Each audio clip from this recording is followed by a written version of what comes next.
Bonjour à toutes et à tous et bienvenue dans Dev Café, le petit format vidéo que je vous propose tous les jours de la semaine ici sur YouTube et qui essaie autant que possible de vous résumer l'actualité autour du développement. Et pour vous donner d'ailleurs un petit aperçu des sujets du jour, on va voir que l'outil Waldo que je vous avais déjà parlé, il a plein de nouveautés, ou encore que le pass France-Allemagne était un véritable nid à bugs, ou enfin que l'application ChatGPT sur iOS, elle ne marche pas aussi bien que prévu, on va dire. Mais avant que je vous parle de tout ça, on donne un petit coup d'œil dans le rétroviseur. Alors certes, aujourd'hui on est le 20 juin, mais hier il y avait deux anniversaires. Le premier c'était celui de l'iPhone 3GS et le second il est aussi historique car c'était les 30 ans de FreeBSD. Alors c'est donc un 19 juin 93 que le projet qui s'appelait auparavant 386BSD a été renommé, mais il aura fallu attendre novembre de la même année pour voir apparaître la première version stable. Je ne vais pas revenir en détail sur le chemin qu'a parcouru le système, tout simplement parce que FreeBSD vous donne une frise chronologique où vous pouvez aller voir les dates clés, et comme d'habitude, je vous ai mis le lien dans le petit i pour les plus curieux d'entre vous. Allez, on referme déjà cette page historique pour revenir bien en 2023, et si le programme du jour, il vous a plu, la bonne nouvelle c'est qu'on commence tout de suite.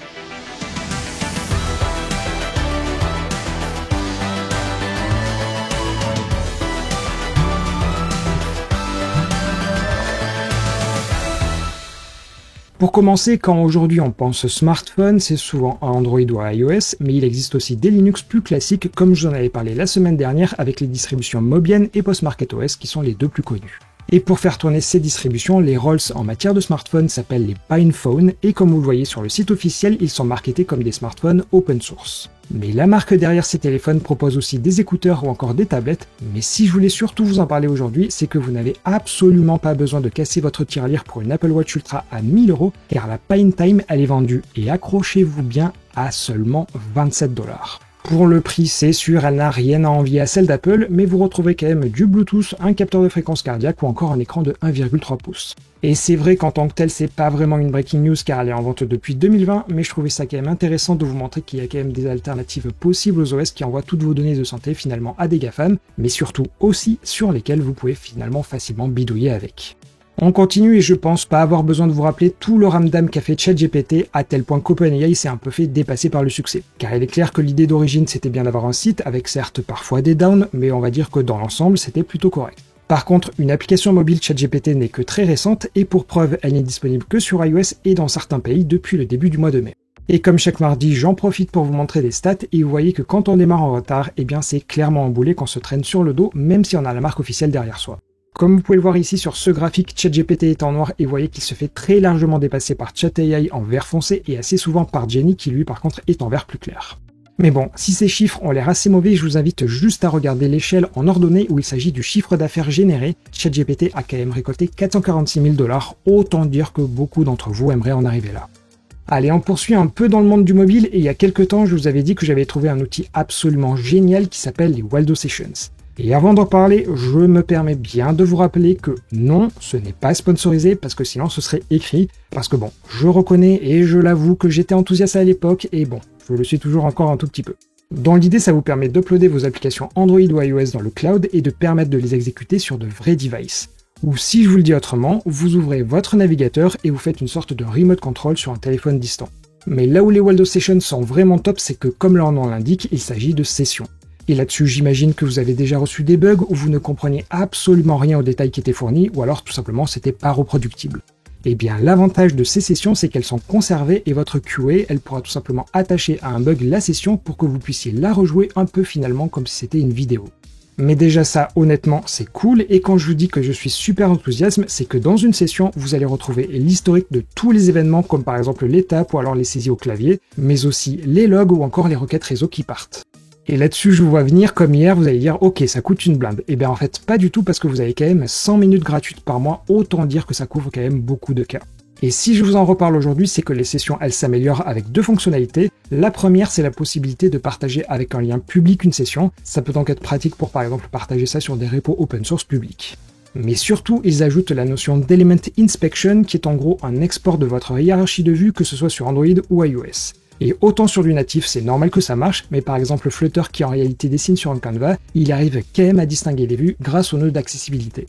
Et ces deux fonctionnalités, elles arrivent en plus, mais avec les mêmes conditions, c'est-à-dire qu'on a toujours les 100 minutes gratuites, et je me répète, mais c'est vraiment un outil indispensable pour les devs mobiles.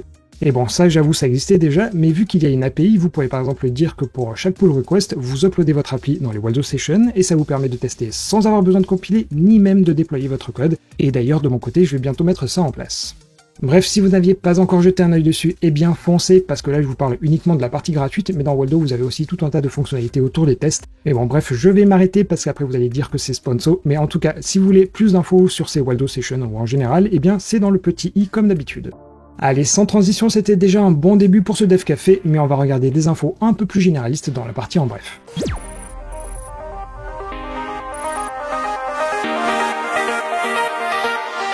On commence ces actualités par deux bonnes nouvelles autour de Microsoft. La première est que le Windows Subsystem for Linux est mis à jour avec une fonctionnalité d'Auto-Memory Reclaim qui devrait récupérer la mémoire inutilisée. Mais ce n'est pas tout car la commande wsl.exe-install s'occupe désormais d'installer les composants manquants.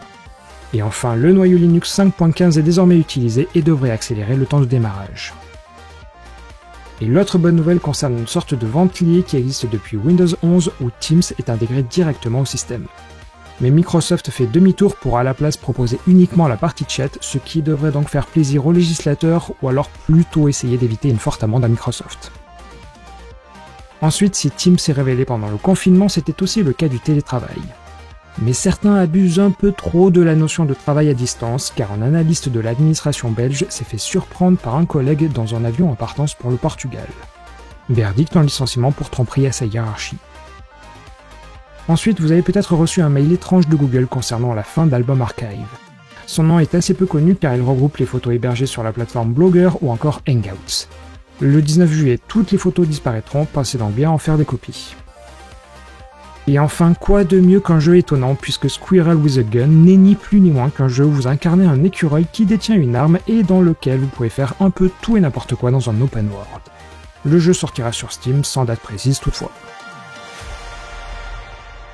On reprend et je vais vous parler du protocole Gmap que j'imagine vous ne connaissez pas.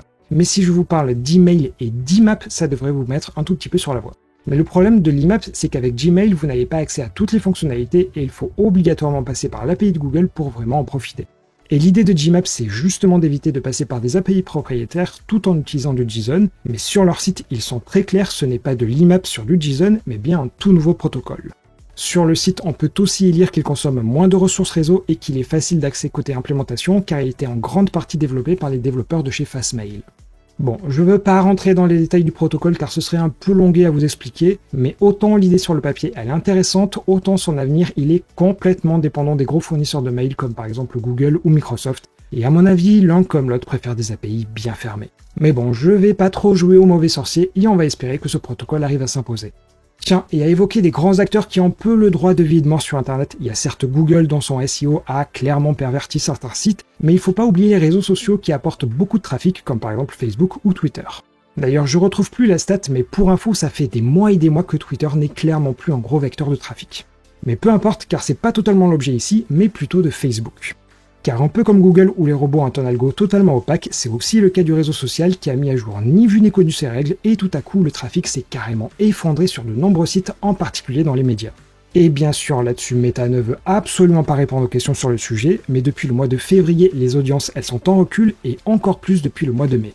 Et selon Echobox qui est une société spécialisée dans les réseaux sociaux, sur un an c'est du quasiment moins 50%. Comme quoi baser son business sur un seul acteur c'est finalement prendre le risque que tout puisse s'arrêter du jour au lendemain.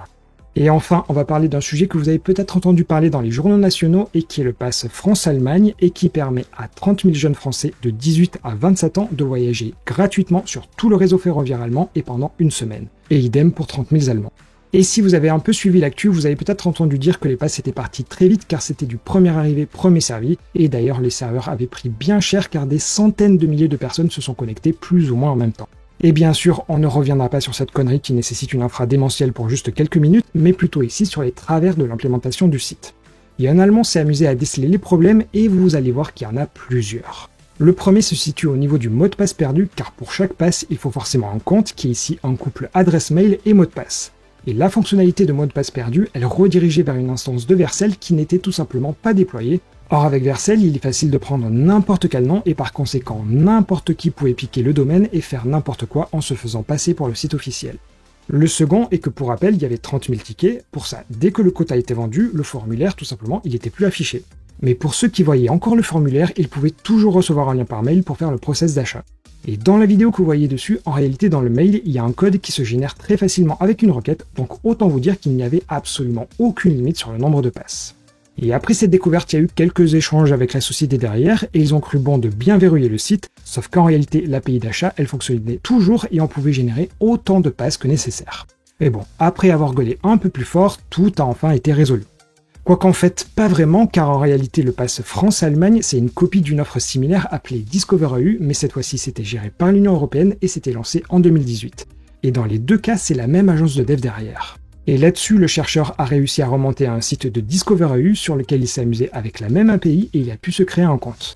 Sauf qu'à sa surprise, il est tombé sur un dashboard avec plus de 245 000 inscriptions pour le fameux pass de 2018.